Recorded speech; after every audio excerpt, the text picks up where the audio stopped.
Dengan masuknya Pak Anies Rashid Baswedan sebagai capres pada 2024, saya kira beliau ini sudah menjadi tokoh nasional. Presiden PKS Ahmad Syaihu mengungkap hal mengejutkan karena meminta Anies Baswedan mendukung kadernya untuk maju di Pilgub DKI Jakarta. PKS yang sebelumnya mengusung Anies di DKI, kini lebih memilih mengusung kadernya sendiri. Hal tersebut diungkap Syaihu dalam konferensi pers bersama Anies Baswedan dan Muhaimin Iskandar di kantor DPP PKS Jakarta Selatan. Untuk diketahui, PKS merupakan salah satu partai pengusung Anies Baswedan di Pilkada DKI Jakarta 2017 lalu. Anies saat itu maju berpasangan dengan Sandiaga Uno yang kini menjabat sebagai Menparekraf. Saat ditanya soal peluang Anies maju Pilkada Jakarta, Syaihu mengatakan dengan maju sebagai capres, itu merupakan petanda Anies sudah menjadi tokoh nasional. Syaihu mengaku tak ingin mendegradasi ketokohan Anies Baswedan kembali sebagai tokoh daerah. Sementara itu, Anies menyampaikan apresiasi dan ucapan terima kasih kepada PKS yang telah berjuang bersama Koalisi Perubahan di Pilpres 2024. Anies berharap kerjasama tidak berhenti dan bisa berlanjut di masa yang akan mendatang.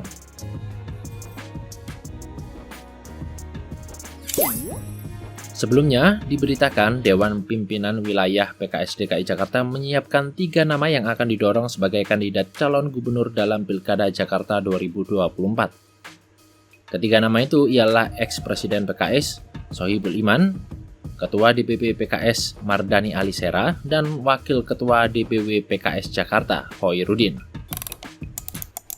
Abdul Aziz menyebut nama-nama ini nanti bakal dibahas terlebih dahulu dalam rapat internal PKS terkait pilkada serentak yang akan dilaksanakan November 2024 mendatang. Ada beberapa kriteria atau syarat yang harus dipenuhi oleh setiap kandidat kepala daerah sebelum nantinya bakal diusung PKS. Namun, belakangan, Khoirudin menyatakan tidak minat maju Pilkada Jakarta. Khoirudin mengatakan akan fokus melanjutkan tugasnya di DPRD Jakarta. Terlebih, dia di periode 2024-2029, ia menjadi sosok terkuat untuk menjadi Ketua DPRD DKI, mengingat PKS berstatus partai pemenang pemilu di Jakarta.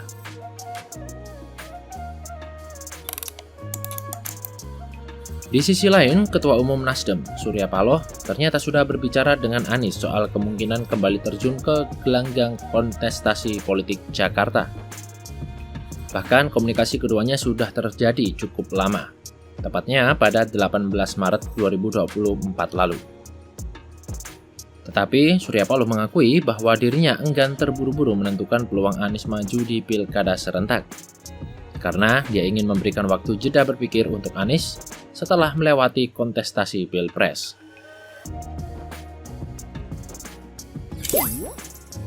Maka saat itu, Surya Paloh memastikan bahwa saat ini justru Nasdem lebih mementingkan komunikasi lebih lanjut dengan PKS soal Pilkada. Sebab koalisi perubahan yang dibentuk saat Pilpres bisa kembali melakukan kerjasama saat Pilkada nanti.